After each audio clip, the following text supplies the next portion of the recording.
講緊呢一個吳越春秋嘅由頭開始嘅古仔。吳越春秋嘅古仔其實應該係由呢一個伍子胥嘅爸爸喺楚國開始講起，即係或者再早啲就由呢個太白開創吳國開始講起，即係咁樣樣。但係即係話呢一個係呢首，因為即係好大嘅講呢個首西施榮，我覺得即係靚女好重要啊！大家睇下，即係吳文欣翻嚟係咪靚咗好多？先生嗰段歷史咧，有一個我想問下你嘅，但係就係阿孫武突然間出現，突然間就走鬼咗去嘅。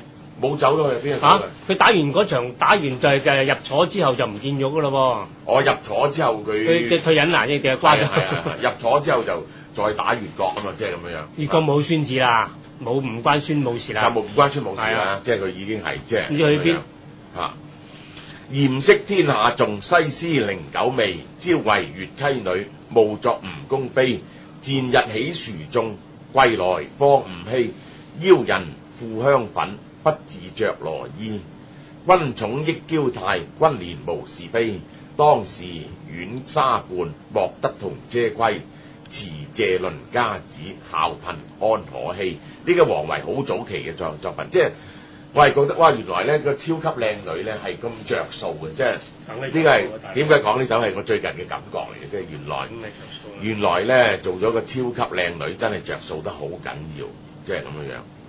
呢個嚴飾天下重啊！呢個一開句就開得好，嚴飾原來係全世界咧都好重視人哋靚女。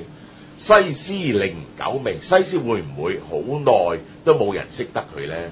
係唔會嘅。咁講到呢個微字咧就好笑啊！我講個故仔俾你聽，微字究竟點解嘅咧？咁有條友嗰陣時去科舉咧就冇相噶嘛，嗰陣時就睇個 description。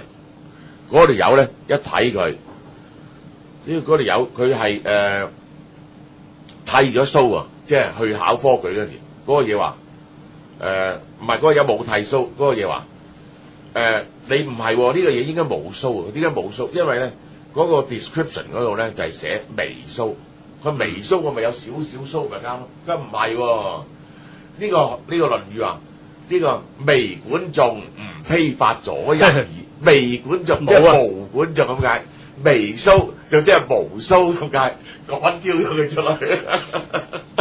咁佢諗下呢個唔係辦法，跟住剃咗啲鬚又嚟過，呢次第二個睇個 description， 你唔係呢條友嚟喎，佢點解啊？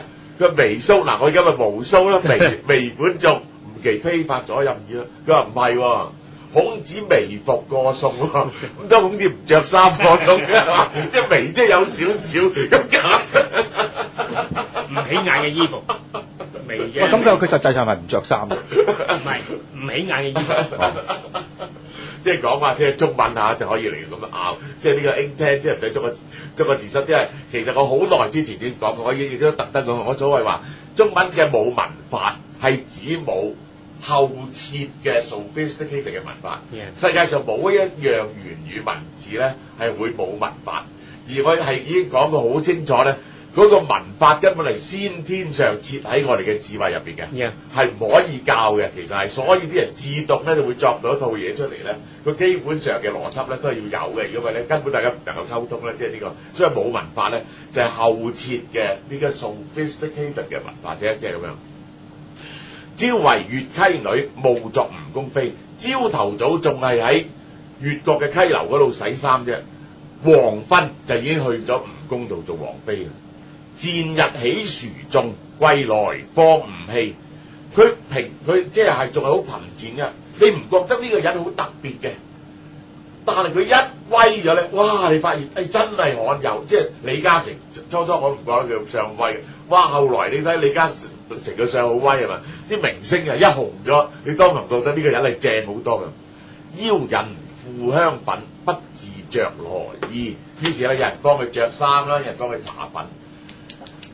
君寵益嬌態，君憐無是非。個君王寵幸佢，就令到佢咧就係更加個意態更加靚。個君王憐惜佢，就唔使理啱唔啱啊。總之靚女咧就係啱噶啦，你知唔知啊？當時遠溪畔，莫得同車歸。當時一齊洗衫女仔係連同一齊坐車翻嚟嘅資格都冇啊！而家話俾持謝倫家子，話俾隔離屋聽，孝貧安樂戲，你學佢咁樣樣係嘛？即係捧心西學西子捧心，學西子咁樣有咩用啊？即係咁樣樣。西子嘅貧就係呢個貧字，可能就係話西施會係四大之首分分鐘啊！佢有個貧喺度好特殊啊。